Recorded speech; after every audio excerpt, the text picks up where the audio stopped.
জয় যিশু। ঈশ্বরকে ধন্যবাদ দিই এই সুন্দর সুযোগের জন্য। তিনি তার বাক্য নিয়ে আলোচনা করার সুযোগ দিলেন, আমি সেজন্য জীবন্ত ঈশ্বরকে ধন্যবাদ দিই।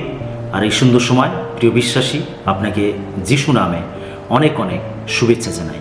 আজকে আমি ঈশ্বরের বাক্য থেকে একটি সুন্দর বিষয় নিয়ে আলোচনা করব। আমি আলোচনা করছি প্রকাশিত বাক্য তার 1 অধ্যায় 4 থেকে 6 পদ পর্যন্ত। আজকের আমি যে বিষয় নিয়ে আলোচনা করব আর সেটি হচ্ছে ঈশ্বর যিনি আছেন, যিনি ছিলেন ও যিনি আসিতেছেন ও যিনি সর্বশক্তিমান। আজকের এই বিষয় নিয়ে আমি ঈশ্বরের বাক্য থেকে আলোচনা করব। বলা যেতে পারে যে প্রকাশিত বাক্য তার 1 অধ্যায় 4 থেকে 6 পদের ব্যাখ্যা। এর পূর্বে আমি প্রকাশিত বাক্য তার 1 অধ্যায় 1 থেকে 3 পদ পর্যন্ত আলোচনা করেছি। যদি আপনি এর আগের অংশটি দেখে না থাকেন তাহলে অবশ্যই আপনি ডিসক্রিপশান থেকে সেই লিঙ্কটি পেয়ে যাবেন এবং সেখান থেকে আপনি আগের ভিডিওর আলোচনা বা আগের পদের আলোচনা আপনি দেখতে পারেন।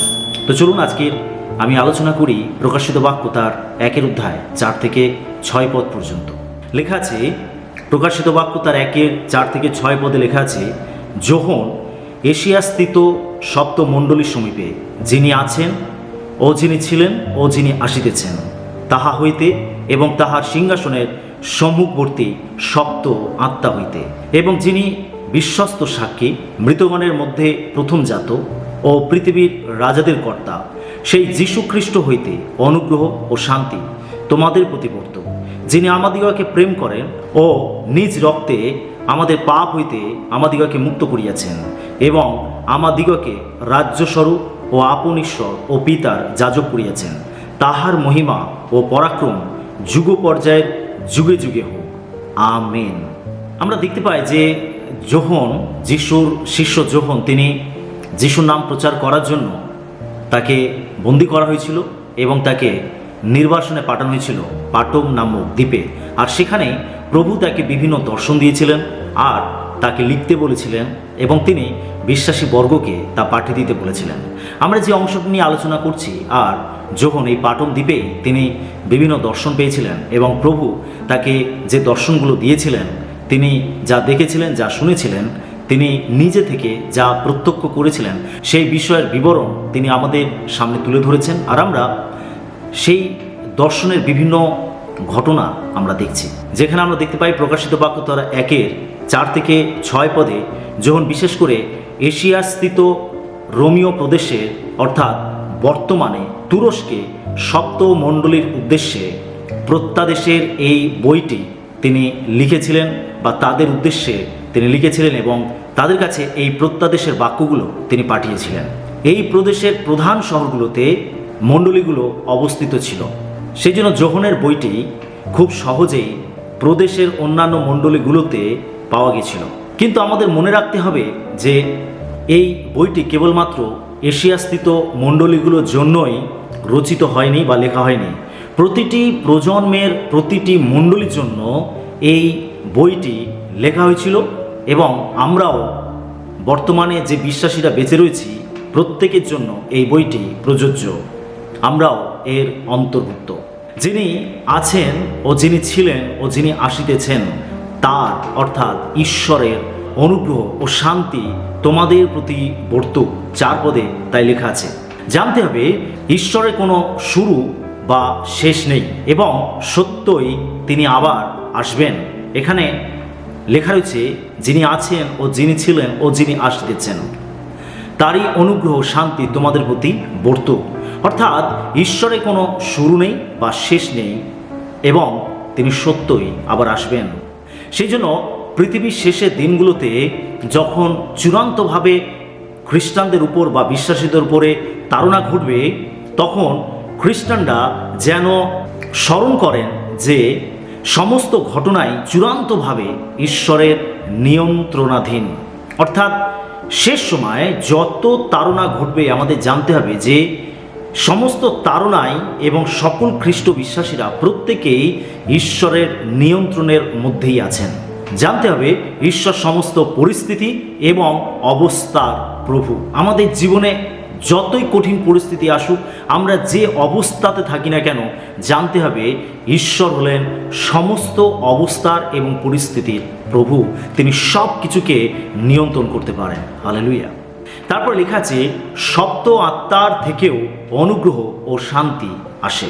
কারা এই সপ্ত আত্মা, সে বিষয়ে নির্দিষ্ট করে কিছু বলা হয়নি, কিন্তু অনেকে মনে করেন যে পবিত্র আত্মার সাত্ত্বিক বিষয় বা গুণাবলী সপ্ত আত্মার প্রতিনিধিত্ব করে।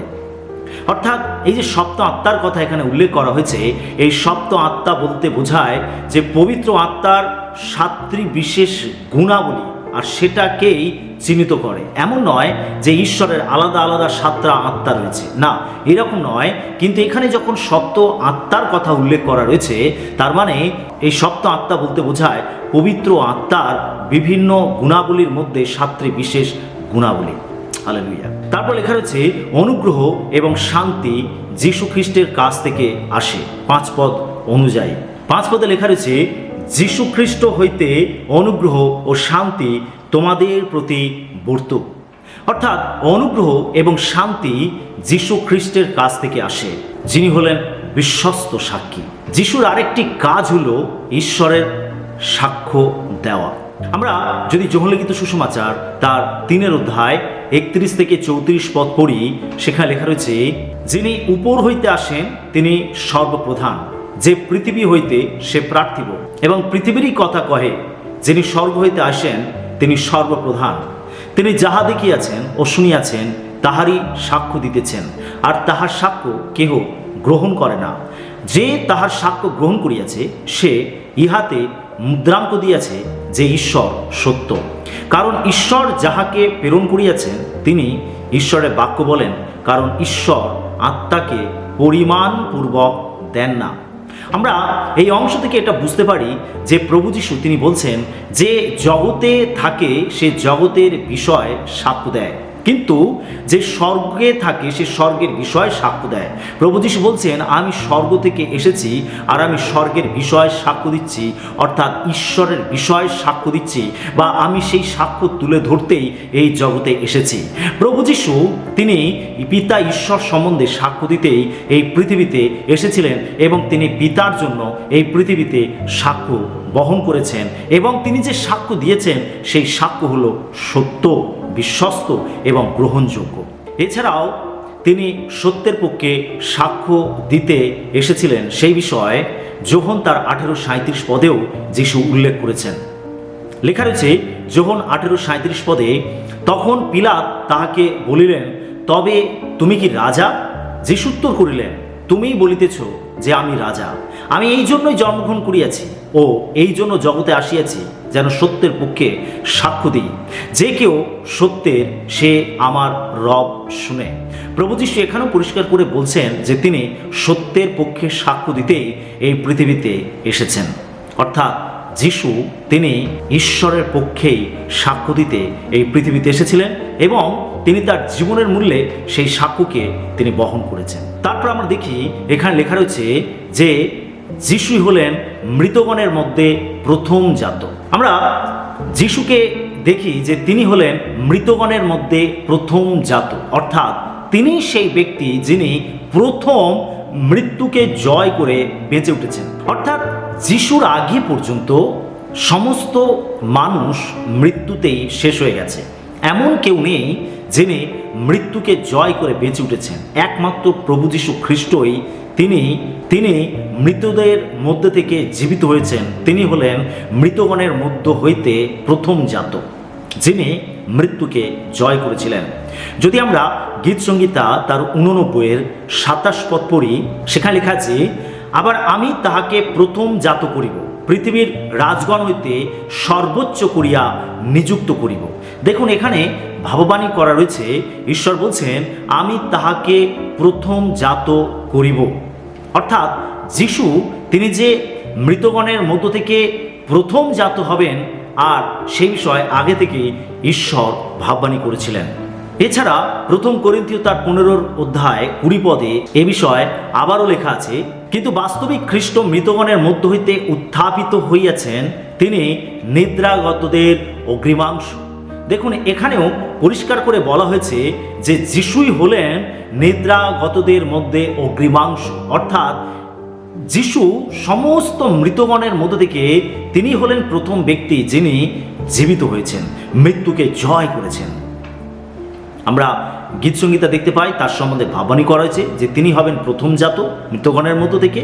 এবং আমরা করিন্থীয় পত্র অর্থাৎ নতুন নিয়মে আমরা দেখতে পাই যে তা প্রমাণিত হয়েছে বা তা সেই ভাববাণী অর্থাৎ সেই ভাববাণী পূর্ণতা লাভ করেছে, যিশু হলেন মৃতগণের মধ্য হইতে অগ্রিমাংশ। আবার কলসীয় তার 1:18 পদে লেখা আছে, আর তিনি দেহের অর্থাৎ মণ্ডলীর মস্তক, তিনি আদি মৃতগণের মধ্য হইতে প্রথমজাত, যেন সর্ববিষয়ে তিনি অগ্রগণ্য হন। এখানেও পরিষ্কারভাবে লেখা রয়েছে যে মৃতগণের মধ্য হইতে যিশু হলেন প্রথমজাত, অর্থাৎ তার আগে পর্যন্ত সবাই মৃত্যুতেই শেষ হয়েছে। এমন কেউ নেই যে মৃত্যুকে জয় করে বেঁচে উঠেছেন। একমাত্র প্রভু যীশু খ্রিস্ট তিনি এই পৃথিবীতে থাকাকালীন নিজের মৃত্যু এবং পুনরুত্থান সম্বন্ধে তিনি আগে থেকে ভাববাণী করেছিলেন এবং তিনি সেই ভাববাণীকে পূর্ণতা দিয়েছেন, অর্থাৎ সেই ভাববাণী পূর্ণতা লাভ করেছে। তিনি মৃত্যুকে জয় করে বেঁচে উঠেছিলেন, অর্থাৎ স্বর্গে সমস্ত বিশ্বাসীদের দেহের পুনরুত্থান হবে। প্রত্যেক খ্রিস্ট বিশ্বাসী যারা খ্রিস্টকে বিশ্বাস করে মারা যাবে তারা পুনরুত্থিত হবে, তারাও পুনরুত্থিত হবে এবং তারাও স্বর্গীয় দেহ ধারণ করবে এবং স্বর্গেতে যাবে। কিন্তু জানতে হবে, কিন্তু অন্য সকলের থেকে যিশুর পুনরুত্থান প্রথমে হয়েছে, সেই জন্য তিনি হলেন প্রথম জাত। আমরা যদি প্রথম করিন্থীয় তার 15:23 পদ পড়ি, সেখানে লেখা রয়েছে, কিন্তু প্রত্যেকজন আপন আপন শ্রেণীতে খ্রিস্ট অগ্রিমাংশ, পরে খ্রিস্টের লোক সকল তাহার আগমনকালে। অর্থাৎ যত খ্রিস্ট বিশ্বাসী পুনরুত্থিত হবে তারাও মৃত্যুকে জয় করে বেঁচে উঠবে এবং তারা স্বর্গীয় দেহ ধারণ করবে, স্বর্গে যাবে। যত খ্রিস্ট বিশ্বাসী পুনরুত্থিত হবে, জানতে হবে সকলার থেকে খ্রিস্ট প্রথমে মৃত্যুকে জয় করে বেঁচে উঠেছেন, আর সেই জন্য তাকে বলা হচ্ছে মৃতগণের মধ্য হইতে অগ্রিমাংশ। তিনি হলেন প্রথম জাত, অর্থাৎ তিনি প্রথম, তারপরে সমস্ত খ্রিস্ট বিশ্বাসী যিশুর মাধ্যমে তারাও পুনরুত্থিত হবে। হালেলুয়া। তার মানে যত খ্রিস্ট বিশ্বাসী পুনরুত্থিত হবে প্রত্যেকের আগে খ্রিস্ট পুনরুত্থিত হয়েছেন। হালেলুয়া। সেই জন্য এখানে তাকে প্রথমজাত এবং তাকে মৃতগণের মধ্য হইতে অগ্রিমাংশ বলে এখানে উল্লেখ করা হয়েছে। হালেলুয়া। তারপরে বলা হচ্ছে যিশু পৃথিবীর রাজাদের কর্তা। প্রকাশিত বাক্য তার 1:5 পদে বলা হয়েছে যে যিশু হলেন সমস্ত রাজাদের কর্তা। লেখা রয়েছে পৃথিবীর রাজাদের কর্তা। যিশু পৃথিবীর রাজাদের কর্তা। আমরা প্রকাশিত বাক্য তার 17-14 পদ পাঠ করলে সেখানে দেখতে পাই, তাহারা মেষশাবকের সহিত যুদ্ধ করিবে আর মেষশাবক তাহার দিগকে জয় করিবেন, কারণ তিনি প্রভুদের প্রভু ও রাজাদের রাজা এবং যাহারা তাহার সহবর্তী আহুত ও মনোনীত ও বিশ্বস্ত তাহারাও জয় করিবেন। আমরা এখানেও দেখতে পাই যে প্রভু যিশুকে এখানে বলা হচ্ছে তিনি রাজাদের রাজা এবং প্রভুদের প্রভু। হালেলুয়া। তারপরে বলা হচ্ছে তিনি সমুদয় বিশ্বের শ্রেষ্ঠ প্রভু। ফিলিপিও তার 2:9-11 পদে এই বিষয়টি আগে থেকে উল্লেখ করা হয়েছে। লেখা আছে, এই কারণ ঈশ্বর তাহাকে অতিশয় উচ্চ পদান্বিত করিলেন এবং তাহাকে সেই নাম দান করিলেন যা সমুদয় নাম অপেক্ষা শ্রেষ্ঠ, যেন যিশুর নামে স্বর্গ মর্ত পাতাল নিবাসীদের সমুদয় জানুপাতিত হয় এবং সমুদয় জিহ্বা যেন স্বীকার করে যে যিশু খ্রিস্টই প্রভু, এই রূপে পিতা ঈশ্বর যেন মহিমান্বিত হন। যিশু হলেন রাজাদের রাজা এবং প্রভুদের প্রভু। তিনি সবার ঊর্ধ্বে, তার কারণ তিনি সব থেকে নিচে নেমেছিলেন, আর সেই জন্য ঈশ্বর তাকে সব থেকে উচ্চে পদান্বিত করেছেন এবং তাকে সেই সম্মান, সেই গৌরব, সেই প্রতাপ দান করেছেন। তিনি তাকে শ্রেষ্ঠ করেছেন। সেই জন্য লেখা রয়েছে যে তিনি হবেন রাজাদের রাজা, তিনি হবেন প্রভুদের প্রভু, এবং প্রত্যেকটা জান তার সম্মুখে পাতিত হবে এবং প্রত্যেকটা জিহ্বা স্বীকার করবে যে তুমি রাজাদের রাজা, তুমি প্রভুদের প্রভু। হালেলুয়া। তার মানে যিশু হলেন সমস্ত রাজাদের রাজা, সমস্ত প্রভুদের প্রভু। হালেলুয়া। শয়তান যিশুকে জগতের সমস্ত রাজ্য ও প্রতাপ দিতে চেয়েছিল। যখন যিশু উপবাস প্রার্থনা করছিলেন আর সেই সময় শয়তান তাকে পরীক্ষা নিয়েছিল, আর তখন তাকে সমস্ত রাজ্য এবং প্রতাপ দেখিয়ে বলেছিল, তুমি যদি একবার আমাকে প্রণাম করো, এর সমস্তই আমি তোমাকে দিয়ে দেব। মতে লিখিত সুসমাচার তার 4 অধ্যায় 8 থেকে 10 পদে আমরা এই ঘটনা দেখতে পাই। কিন্তু যিশু তার বাধ্যতার দ্বারা এবং মৃত্যুর মাধ্যমে যিশু কেবলমাত্র যে সেই সব রাজ্য লাভ করেছেন তা নয়, কিন্তু তিনি শয়তানের উপর চূড়ান্তভাবে তিনি বিজয় লাভ করেছেন। অর্থাৎ শয়তান তার কাছে হেরে গেছে, যিশু শয়তানের উপরে তিনি বিজয় লাভ করেছেন এবং সমস্ত কর্তৃত্ব তিনি লাভ করেছেন ঈশ্বরের কাছ থেকে। তারপরে লেখা আছে, খ্রিস্ট আমাদের ত্রাণকর্তা, তিনি তার রক্তের মাধ্যমে আমাদের পাপ থেকে মুক্ত করেছেন।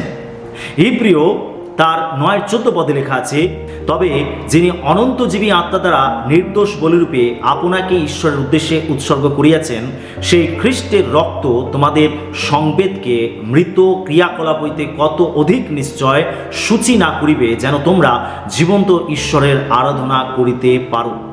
এখানে পরিষ্কারভাবে লেখা রয়েছে যে যিশু তিনি তার রক্তের দ্বারা আমাদের সমস্ত মৃত ক্রিয়াকলাপ থেকে সূচি করেছে, পবিত্র করেছে, আমাদেরকে উদ্ধার করেছে তার পবিত্র রক্ত সেচন করার মাধ্যমে।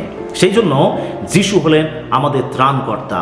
এছাড়া প্রকাশিত বাক্য তার 1:6 পদ লেখা আছে, তিনি আমাদের রাজ্যস্বরূপ এবং যাজক করিয়াছেন।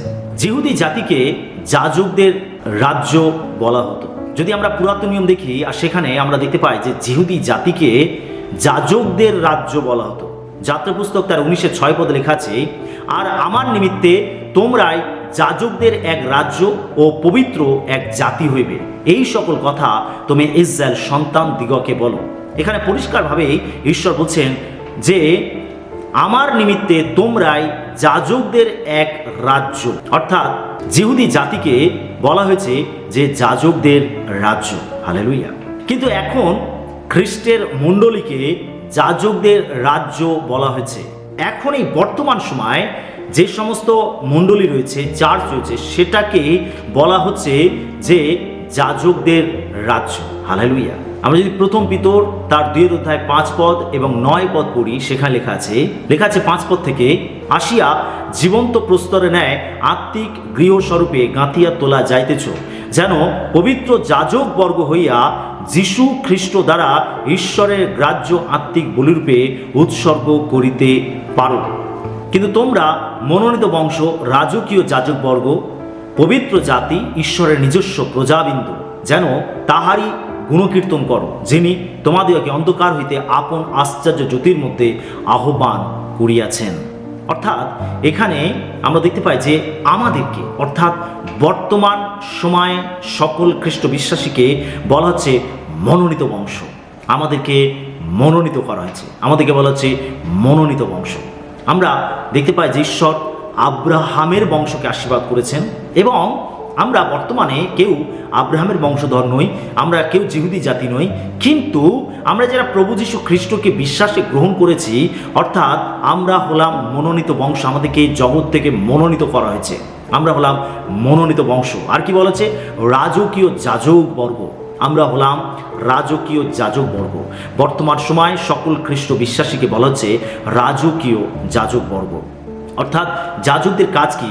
ঈশ্বরের উপাসনা করা। আর এই বর্তমান সময় আমরা প্রত্যেক খ্রিস্ট বিশ্বাসী আমরা যেন ঈশ্বরের উপাসনা করি, তার আরাধনা করি, এই জন্য আমাদেরকে যাজক বর্গ বলা হয়েছে। আর কি বলা হয়েছে? পবিত্র জাতি, ঈশ্বরের নিজস্ব প্রজাবৃন্দ, যেন তাহারই গুণকীর্তন করো। আমরা হলাম ঈশ্বরের নিজস্ব জাতি, পবিত্র জাতি। আমাদেরকে পবিত্র করা হয়েছে, তার রক্ত দ্বারা আমাদেরকে ধৌত করা হয়েছে, সূচি করা হয়েছে, আমাদেরকে মনোনীত করা হয়েছে। আর সেই জন্য আমরা হলাম মনোনীত বংশ, রাজকীয় যাজকবর্গ, পবিত্র জাতি। আমাদের সমস্ত পাপকে ক্ষমা করা হয়েছে যিশুর রক্তের দ্বারা। সেই জন্য আমরা হলাম পবিত্র জাতি এবং ঈশ্বরের নিজস্ব প্রজাবৃন্দ। ঈশ্বর আমাদেরকে তার নিজের প্রজা করেছেন তার সেবা করার জন্য।